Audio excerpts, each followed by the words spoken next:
All right, let's get going, man. Hi, Jen. Good to see you. Glad to have you here.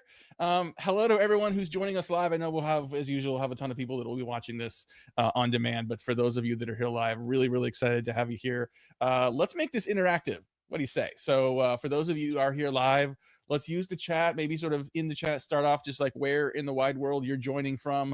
I see people that are in Seattle. I see people that are in Chicago. I see people on the East Coast. I see a couple people that I think are in EMEA and in Europe. So excited to have you all here for this. We're going to talk about the state of AI in B2B marketing. I feel like, Jen, we could do this every week and it'd be a different set of answers. Don't we already do this every week? Yeah. Yes. So here we are, like it's end of July 2026.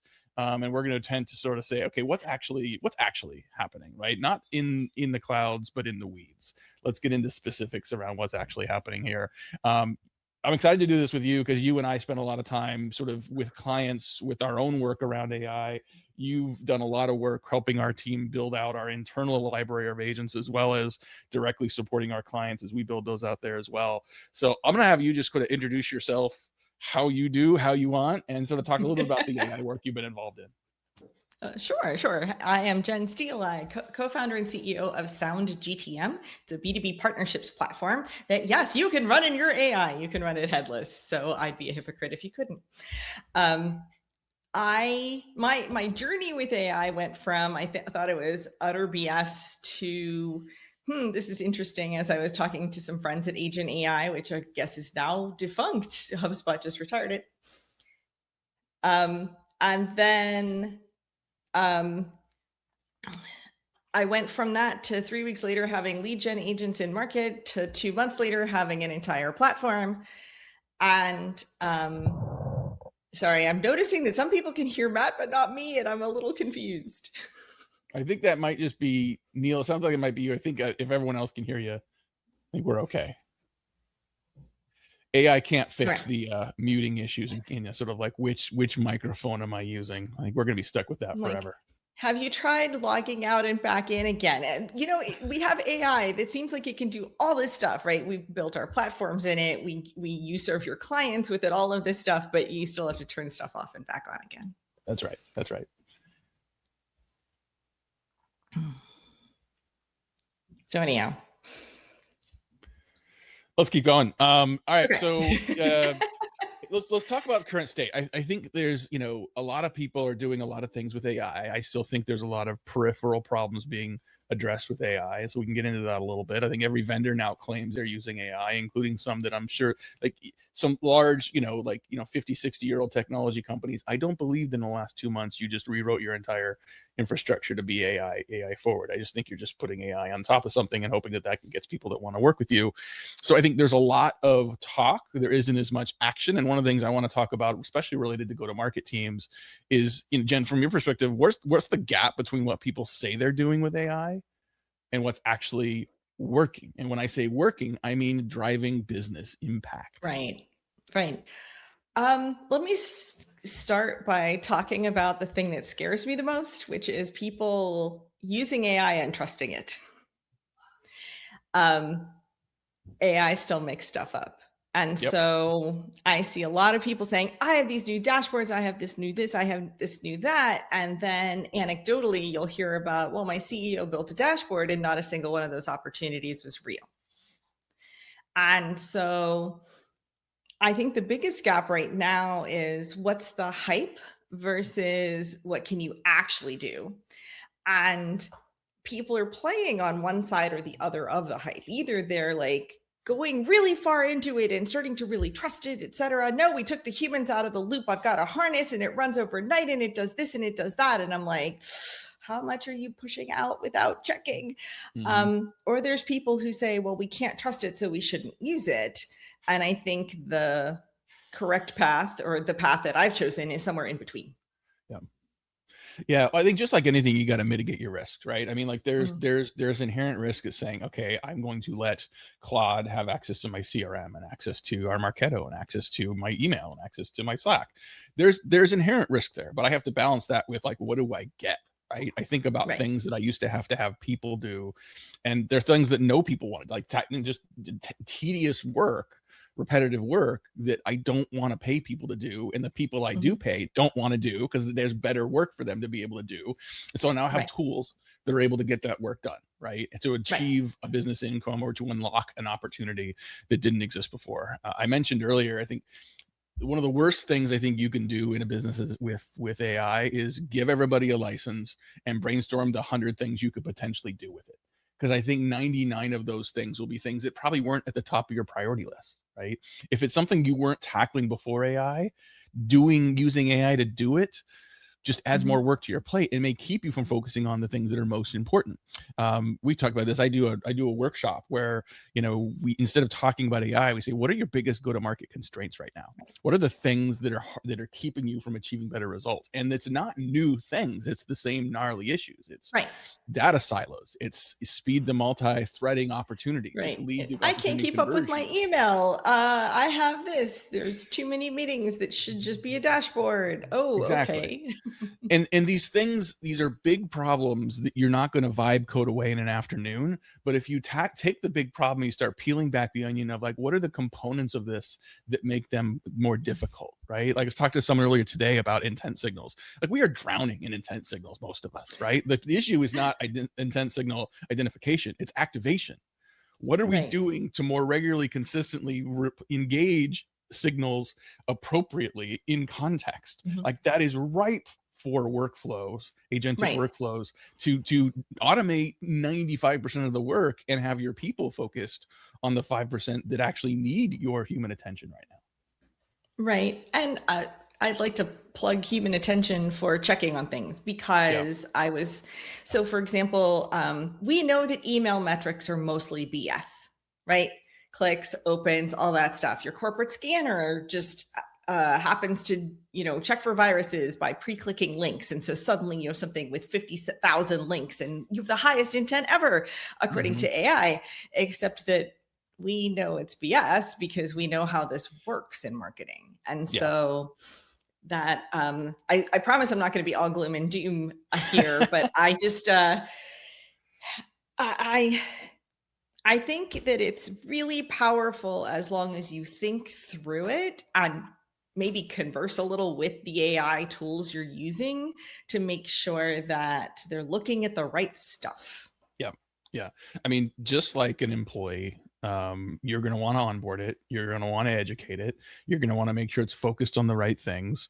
And then you're going to need to validate and continue to train and hone that. Like just like an employee, AI can sometimes get lazy and can just sort of follow. I find that things I've asked AI to do over time, it starts to cut corners or starts to not follow the full process.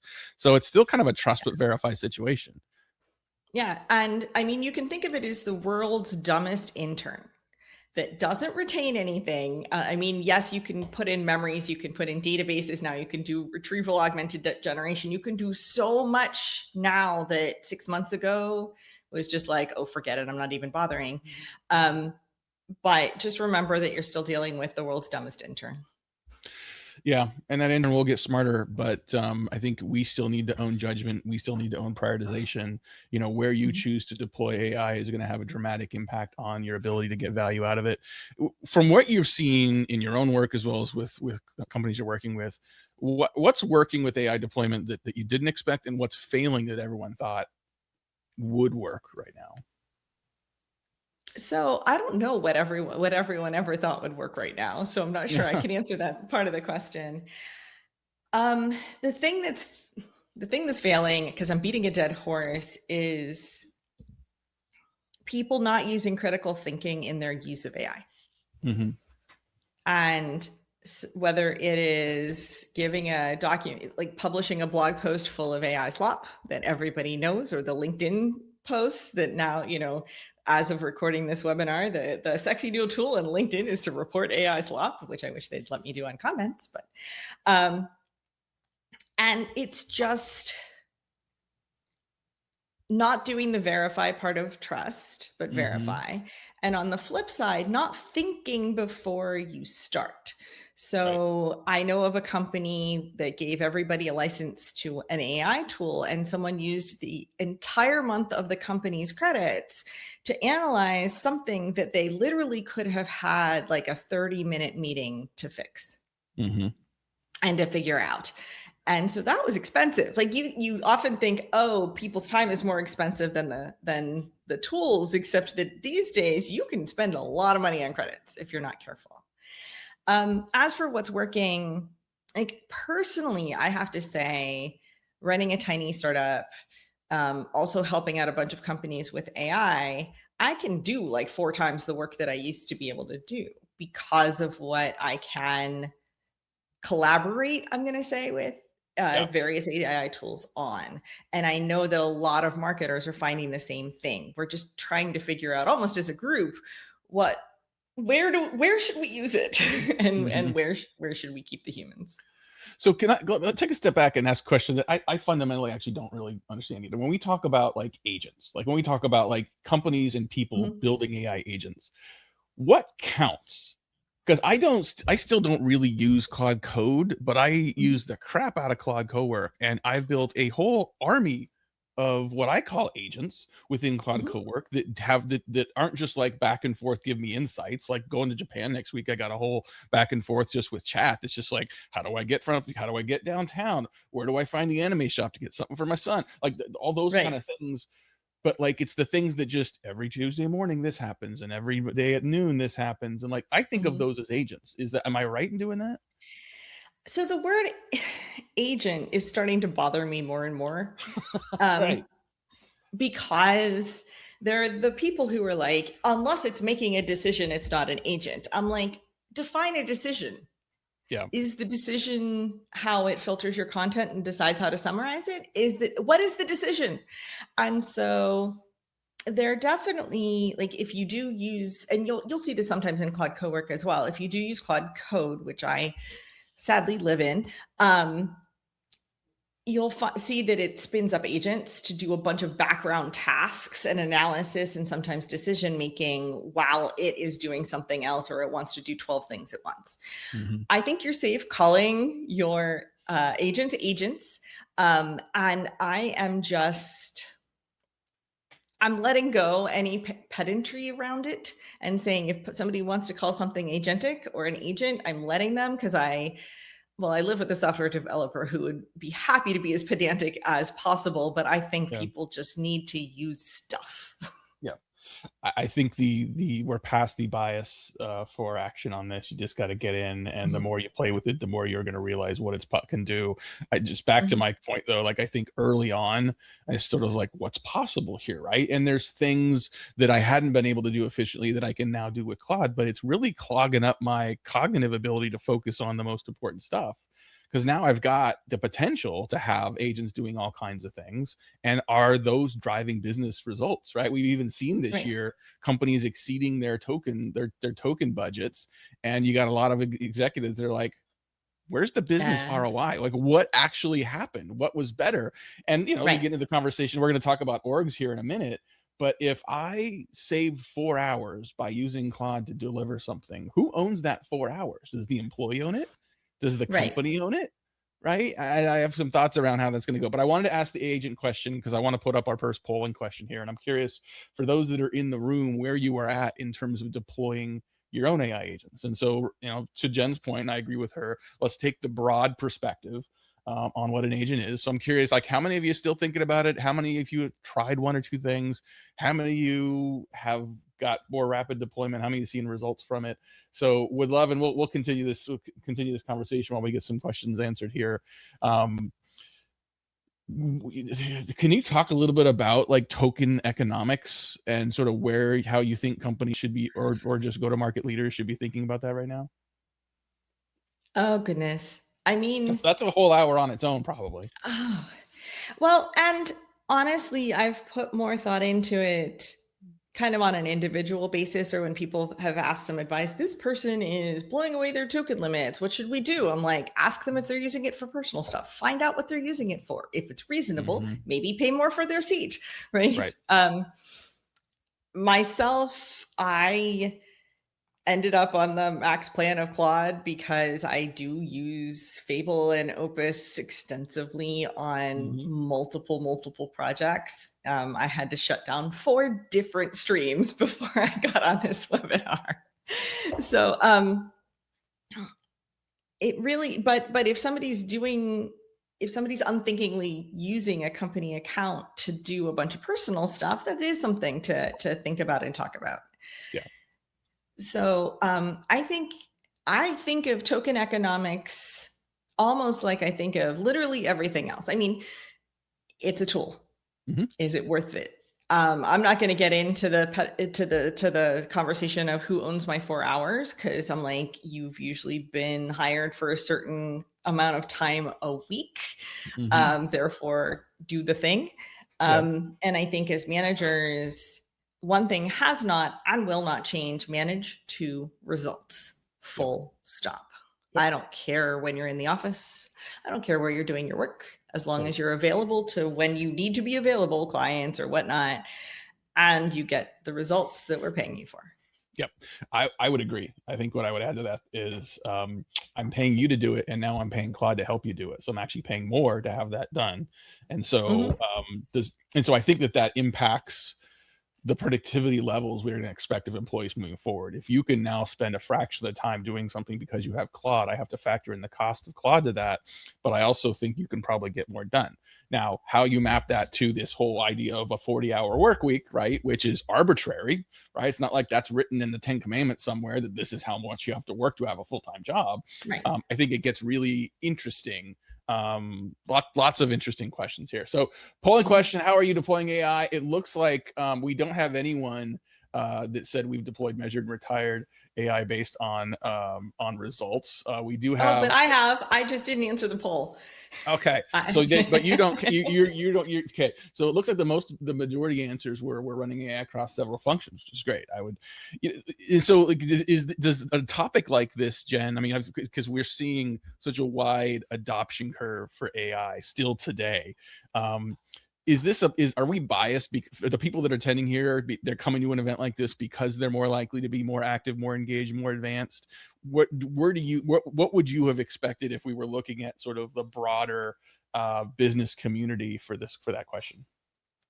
So I think there are 3 primary cohorts. There are the people like me that never show up at these things unless I'm presenting at them because I find them boring, right? I am part of a vibe coding signal group chat with a bunch of OG HubSpotters because I was early HubSpot. So I find out about things really fast and find out how they work, et cetera, and so on. And so coming to something generic isn't going to, not that this is generic, but coming to something a little more general isn't going to do much for me. So I'm assuming those people are not in the room with us right now. Right. And then I think that we've got the other split, which is AI curious and AI capable.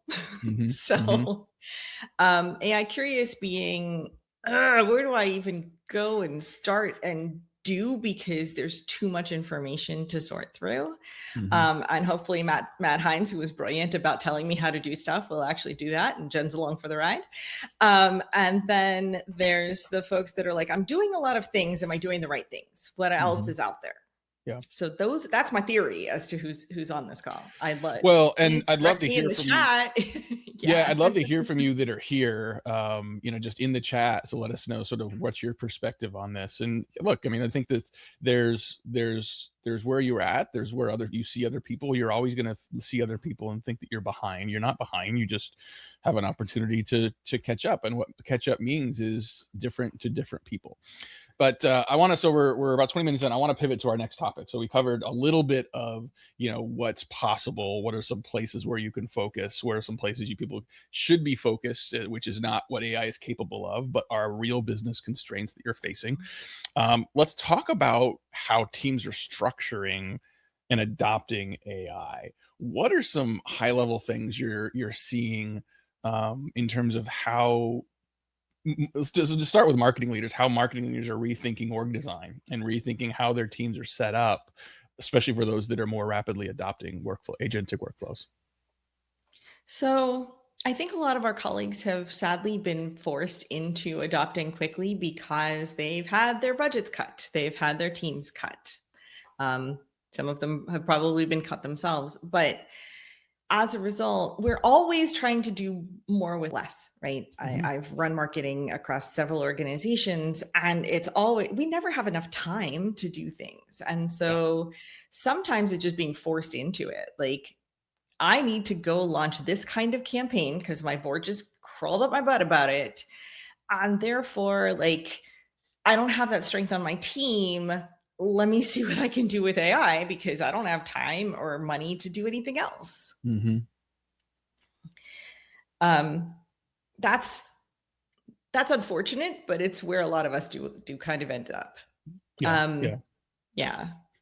Well, I think the way I also think about this is not relative. So AI is a piece of technology, right? It is not your strategy. It is not your process. But because this exists, it should help you rethink what's capable, not improving your process, but focused on the outcome. You've heard me talk about this before, and some of you on here may have heard as well. Like I say, okay, like let's say that your job is to get to Chicago. The objective is I need to get Chicago. And you know what? I need to get Chicago faster, as fast as I can. There was a point in time when the answer of I'm going to add 2 more horses to my stagecoach so that I can drive faster over the pass was a good answer. It now is not a good answer because someone invented the jet engine, right?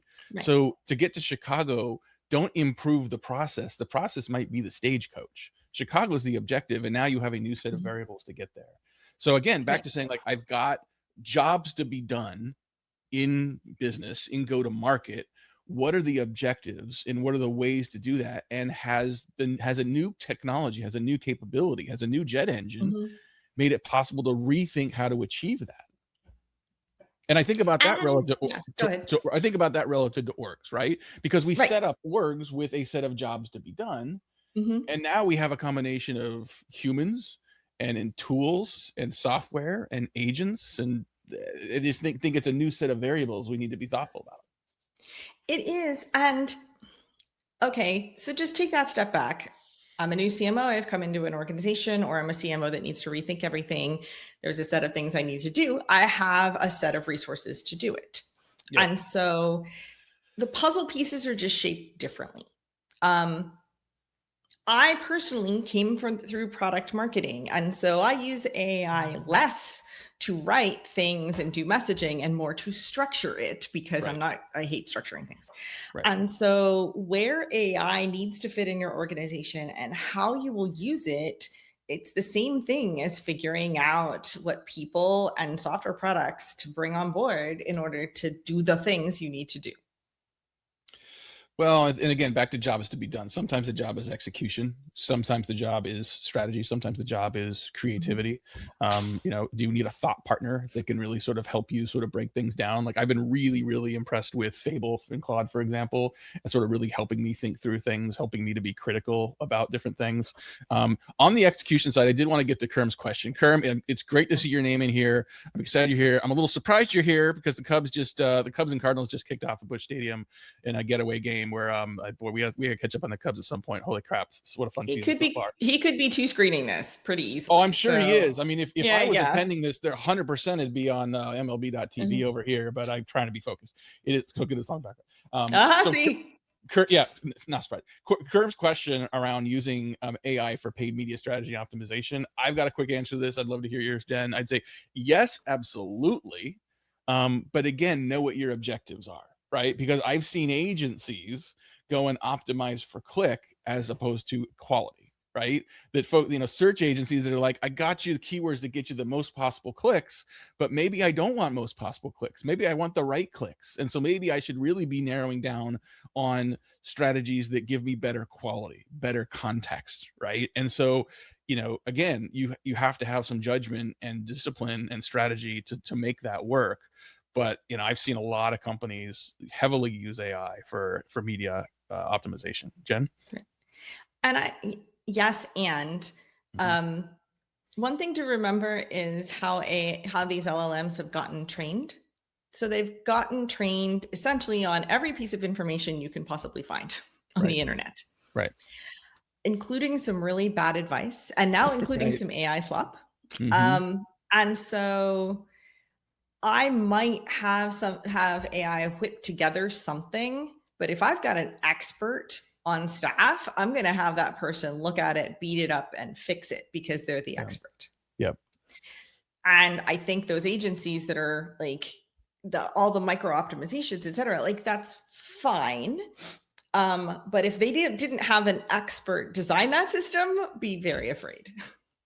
So, I mean, we're covering a lot of ground here. I mean, the fact that AI is pulling from the internet, including a lot of crap, and the fact that there's now a lot more crap and AI slop out there, like, is there a concern that these models just start to collapse in on themselves, or just get dumber instead of smarter?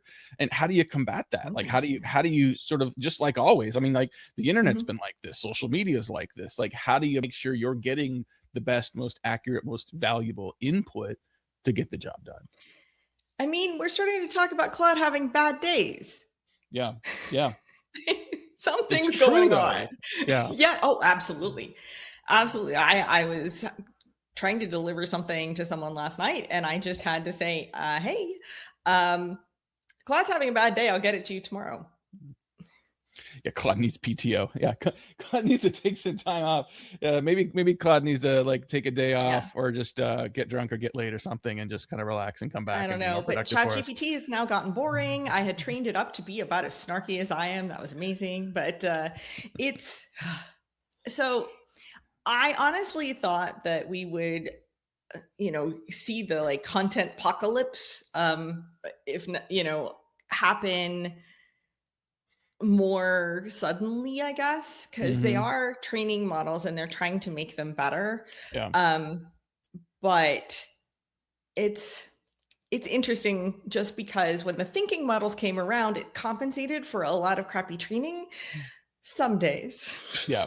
All right, I want to do the next polling question, because I think we clearly have a more advanced audience here, people that are using and deploying AI a little more actively. I want you to think about an AI effort, and it can be a project, big or small, or task big or small, that didn't work, that under-delivered. What was the real reason?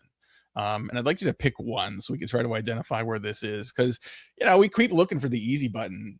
Jen, we thought marketing automation was actually going to automate the marketing, and then we thought that social selling was actually going to do the selling, and we keep hoping that the next thing is going to do everything. And most of us are selling in a complex environment, long buying cycles, big buying committees, a lot of complexity, better tools, better capabilities, but that doesn't inherently make things easier or make it so that everything's going to work. And I think for those that are spending a lot of time deploying agents into your workflows, you realize, like, it's not a set it and forget it. It's a ton of upkeep. No. And you know what? If you're selling into the wrong ICP, all you're going to do is possibly just put an AI obfuscation layer on top of that and keep trying to sell into the wrong ICP. Yep. Is there an emerging right way to structure AI initiatives? Like, are we still in the Wild West where everyone's still trying to figure it out? And it's possible that we are, only because the models keep changing and keep getting better and the capabilities keep changing. But how close are we to having playbooks and frameworks that people can apply consistently, at least foundationally, to be more successful from the get-go? So I'm a bit of a cowboy, just personally. I like the Wild West. I make a bit of a chaos agent sometimes. But as you mentioned at the top of the webinar, I've been helping your team out. And one thing that I've been a Heinz Marketing client, et cetera. And so I know that your team does things according to a process, and they're very detail oriented. And I will say, I have never built an agentic workflow as quickly as I have, as when your team had already spec'd everything out. And that probably changed my mind a little bit from wanting to be about as cowboy and flexible as possible, because it turns out that it's just a piece of technology that you need to treat according to the process to make it work better. Yeah. I mean, throughout my career, I have not been a very good process and detail person, but I've come to understand just how important it is. Yes. And we see this all the time now in the work we do around just orchestration of work inside companies, right? You Mhm. can't orchestrate a process that doesn't exist. You can't Right. increase efficiency of a team when the rules of engagement, when work design has not been written down, right? And the Mhm. same goes here. If you don't have an understanding, a consistent understanding in your organization of how the work needs to get done, AI can't help you. It's the same with Right. sort of ICPs. It's the same with knowing what's the ideal customer profile for who we want to sell to. Mhm. If it is institutional, if it is just in people's heads, I guarantee you it is being applied inconsistently, Oh, yeah. way more widely than you think. Well, and it hasn't changed. So before I went into marketing, I used to run IT departments at law firms. And as an IT executive, one thing that I used to say time and time again, because somebody would run up to me and be like, we need a new piece of software to fix this process. And I'm like, all it does is make a crappy process faster. It's still a crappy process. Yeah. Yeah. And I think that's where you really got to be careful is, your input, your direction, your focus, your strategy is still going to exponentially impact the results you get out of AI. All right. So we're going to keep moving. I want to move into just talking about sort of what foundation you need to have in place to make AI work. We're going to start talking about data and orchestration. A couple things. Think about an AI effort that stalled. Why?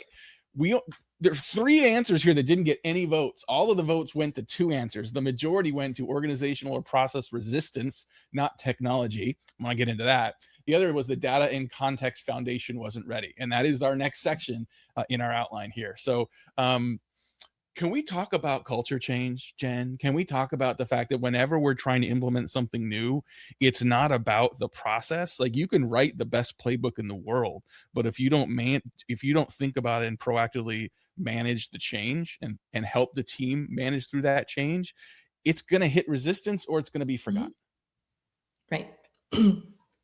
Absolutely. And it turns out that it's the same thing that has always happened with something new.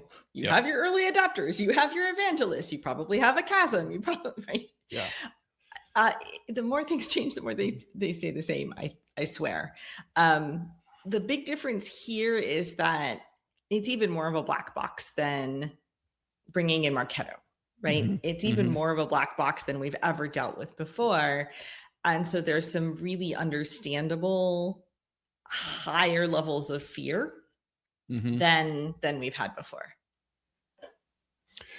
I want to address that majority answer there around the data foundation. I mean, AI is going to help you connect, data silos together. It's not going to improve the quality of that data. And if your data is broken or incorrect or inconsistent, your AI tool and your workflows may confidently give you the wrong answer. Like there's a funny story that If your someone told data's me. right, it might give you the wrong answer. But go ahead. No, This please. is Funny true, but story. I think there was a funny story of a CMO who her boss, the CEO, had Claude build this dashboard, and he had all these questions about all the insights he got out of Salesforce. And it turns out, in some cases, he was looking at the wrong data. In some cases, the data was inconsistent or just flat out incorrect, right? And so, just because you can more quickly get to an insight than you could manually, just because you can sort of get an insight that you might not have been able to pull together manually, doesn't mean it's correct, doesn't mean it's directional, doesn't mean it's actually relevant to what you're doing. And I hate to be the wet blanket here as well, but like, okay, I have a jet engine, I still need jet fuel. The fuel is the data it's working with, right? And making sure it looks at it. I actually recently used Claude Fable to attempt to do some planning. So there were some statistics, there was some information, some here, some there, some everywhere. And it came back and it wrote up this plan. And I was like, where did this primary marketing, focus come from? And I was like, did you read the spreadsheets? And it said, no, I didn't look at the spreadsheets that you uploaded and told me specifically to read. Right. So, Yeah. So there you go.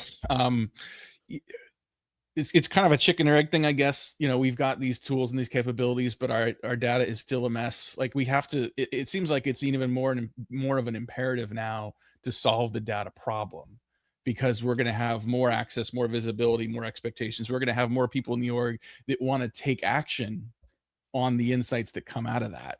And it's still a bit of a trust but verify, right? I mean, if I had a person write me a report or show me some data, I'd want to make sure that's correct. I need to do that when a robot does it too. Yeah. Although AI can deal more with messy data than like deterministic programming can. Yeah. Right. If you're pulling a list from a campaign, then you need that campaign to be right. And you need to have chosen it from a dropdown, so it's uniform, right? You could use a little fuzzy logic, but whatever. Now you can actually set an AI on the data and say which ones might actually be part of this campaign that we've missed. All right, I'm looking at the time here, and it's just flying by here. And so I want to get into a next section and talk a little bit more about the human impact of this, because it's really easy to sort of write the workflows, write the playlists. It's not just the change management, but it's morale, it's fear, it's opportunity. And so I wanted to address that a little bit. But I want to throw our last poll question up here as we sort of talk about, are agents good enough? How do you decide if an agent is good enough to trust with real work today? And I'm curious, like, for those of you, no matter where you are in the adoption curve, I'd love to get your answer to this. There was a moment not too long ago, Jen, where we're like, oh, AI is taking our jobs. And now I think it's clear that if you don't use AI, that is going to take your job. Right. Really interesting headline in the Wall Street Journal just a couple of days ago that a lot of companies that have invested heavily in AI are now investing more in hiring and rehiring because they realize that this is not a replacement. This is a symbiotic relationship. If you've been in your career long enough, like, change is a constant. How do you counsel go-to-market, the leaders at all levels to think about career, to think about how to address and accept that change, and in some cases the ambiguity around it? Goodness, I mean, I want to hear your answer to that, actually.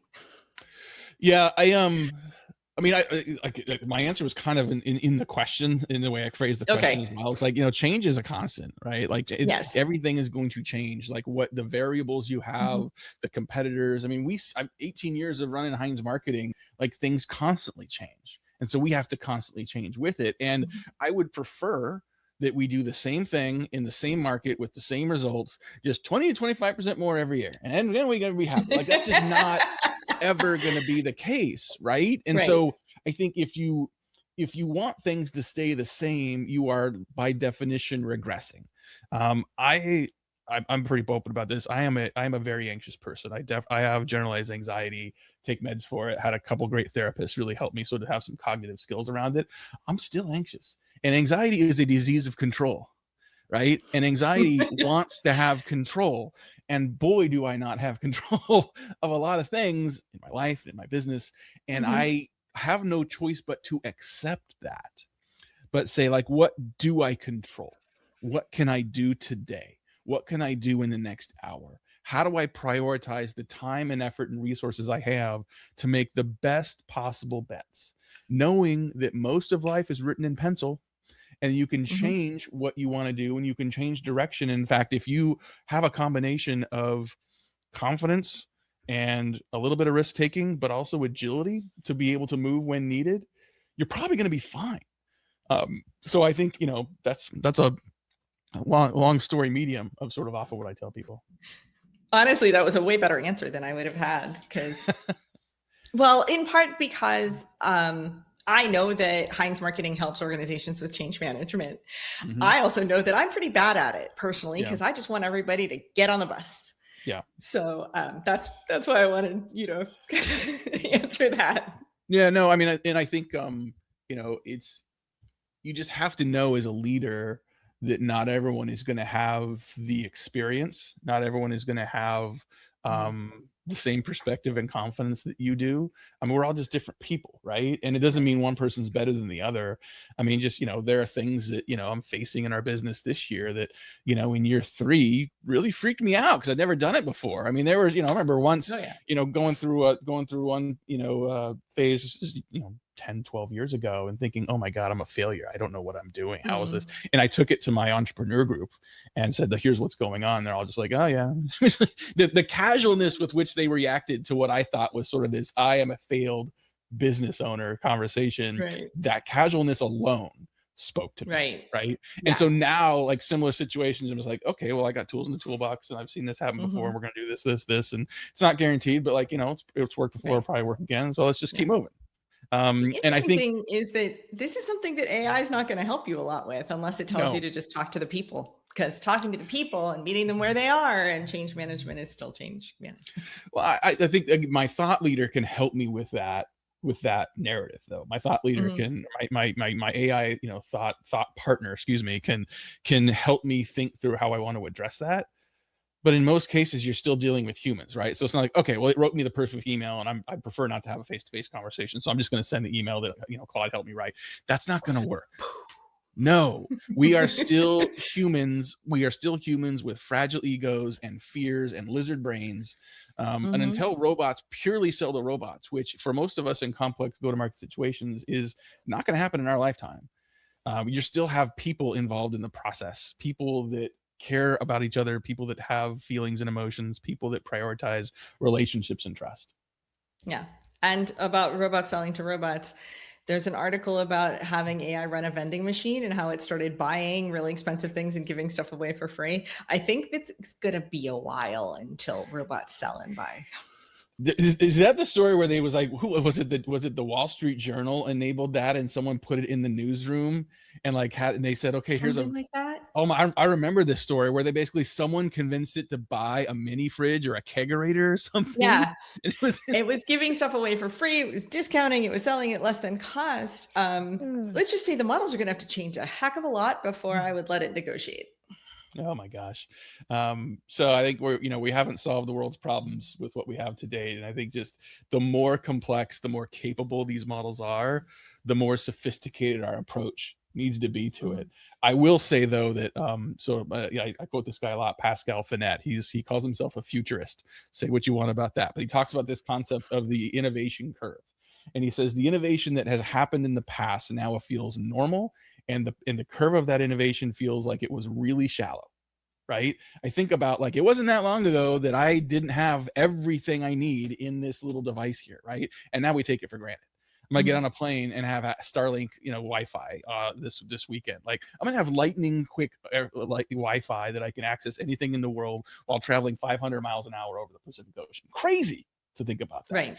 The other side of that innovation curve is in the future. And he says our perception of the innovation curve in the future feels steeper than it will feel as we engage it. Our lizard brains are good at normalizing around what is available now, right? What's capable now, the good and the bad. And so what feels scary and unknown will unfurl in the same timeline that we've always had. Technology does not speed up time.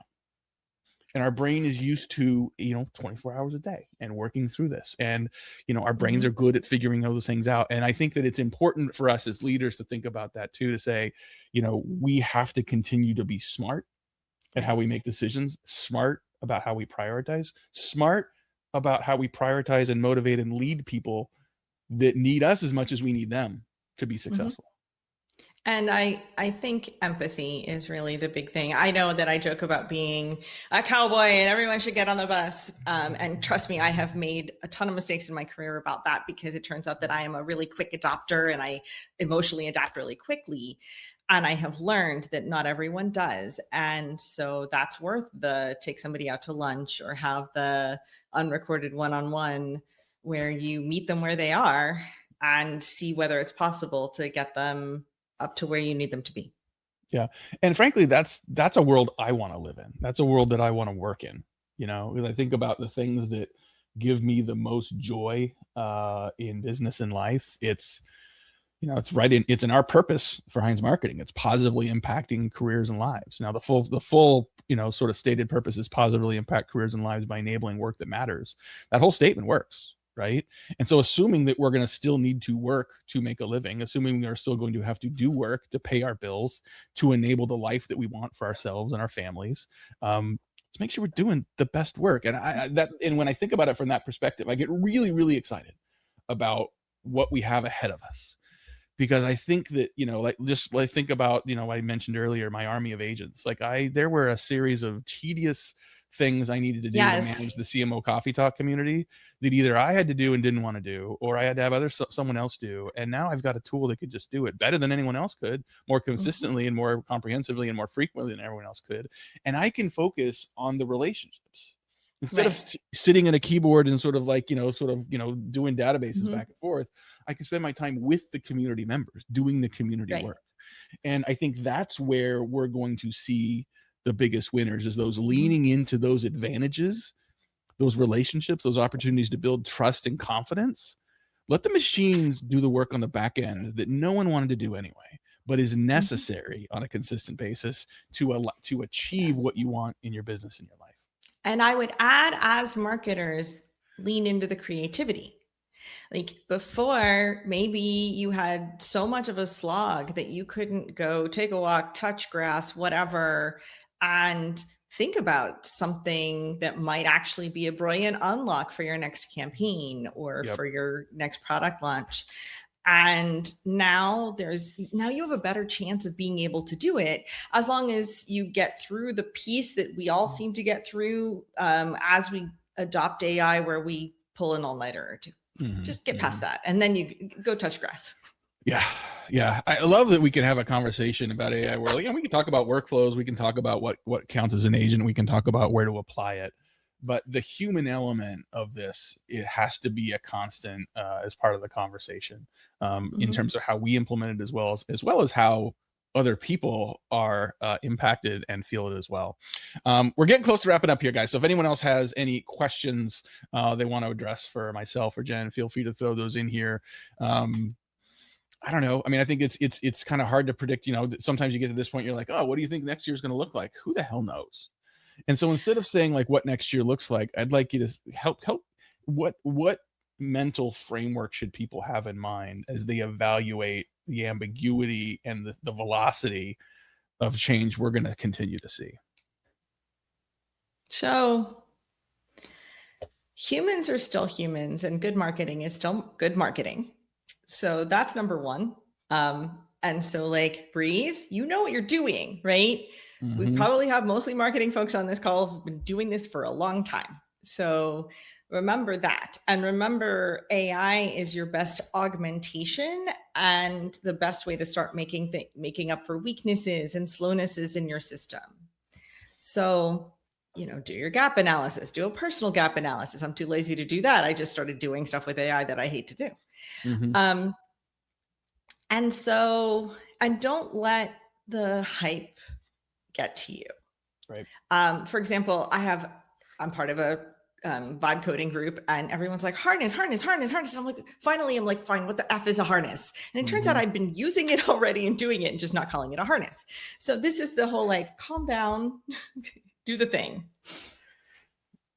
Yeah, I agree with you. And I think that, there's the capacity and capabilities of technology is going to continue to evolve, and it'll evolve more rapidly.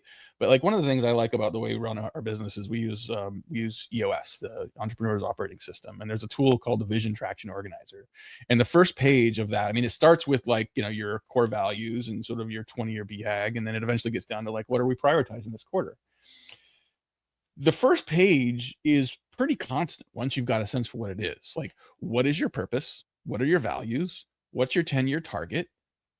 What's your what market are you selling into? So I think about if you want to ground yourself as things continue to change, what is your purpose?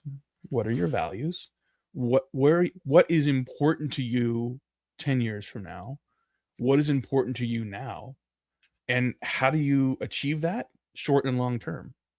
The tools will continue to change, but who you are, what your business is pointing towards, what your purpose and niche is in the market, those aren't changing as quickly as the models change. So I don't mean to get too philosophical here, but I think if you can ground yourself there personally and professionally, you're in a better spot. Should we answer Kerm's question? A little more tactical. It's grounding us a little more, which is great. If AI went away tomorrow, what specific use case would back onto the AI bus? Yeah. This is funny. I would miss being able to change stuff in my product because I was a marketer, right? For so many years and product marketing, all this stuff. And I'm like, this is stupid. And I'd have to file a ticket and wait forever. And I would get, Now, if I hate the way something's labeled in my product, I just fix it. And maybe let my co-founder know about it. I think I would miss that most of all. How about you, Matt? Yeah, it's a good question. I mean, I think that I'd go back to having sort of the same process, the same outcomes need to happen. I'd either have to just do it manually or hire someone else to do it. So, it's the same things. There would be some of those things that might just not happen because I wouldn't have the capacity for it. I would also say though that I've got workflows built for personal things, for hobbies, that have increased my enjoyment of things I do outside of work, things I do with my kids. My son loves Star Wars, and he loves a specific set of Star Wars characters and a specific type of Star Wars things. And so, when he collects them, right? And so I can look across eBay and I look across, different sites and say, instead of just doing these manual Star Wars searches, I have very specific searches set up that automates a report that sends to him and I every morning and says, like, here's what you can go and explore. And it's just, we probably buy too much now as a result of that. I was like, that sounds like it get expensive, but okay. Oh, it does. But it's more about like also just seeing what's out there, right? And it's just, instead of just mindlessly doing those searches, I've got a tool that can do it, and we can just focus on geeking out, and it's fun. Nice. All right. Speaking of geeking out, this has been fun, Jen. Thank you so much for doing this with us. We can keep going for a while, but we got to let everybody get back to work. But thank you so much for those of you that were here live, participating with us. Thank you to those of you that are listening, watching on demand now as well. If you have a question or comment that you want to get back to us, I'm Matt at HeinzMarketing.com. Jen, what's the best way for people to follow you? If you want to follow me, you can see some of my rants on LinkedIn. And I'm Jenn Steele, JENNSTEELE, pretty much everywhere. Otherwise, you can get me at jen@soundgtm.com. Awesome. Thank you everyone again for joining. Thanks, Jen. Thanks to Sarah on the back end. Sarah is our production and webinar guru, and they do such a wonderful job making all this possible and seamless. So Sarah, thanks you so much. Thanks everyone. Have a great rest of your day, rest of your week. We'll see y'all soon.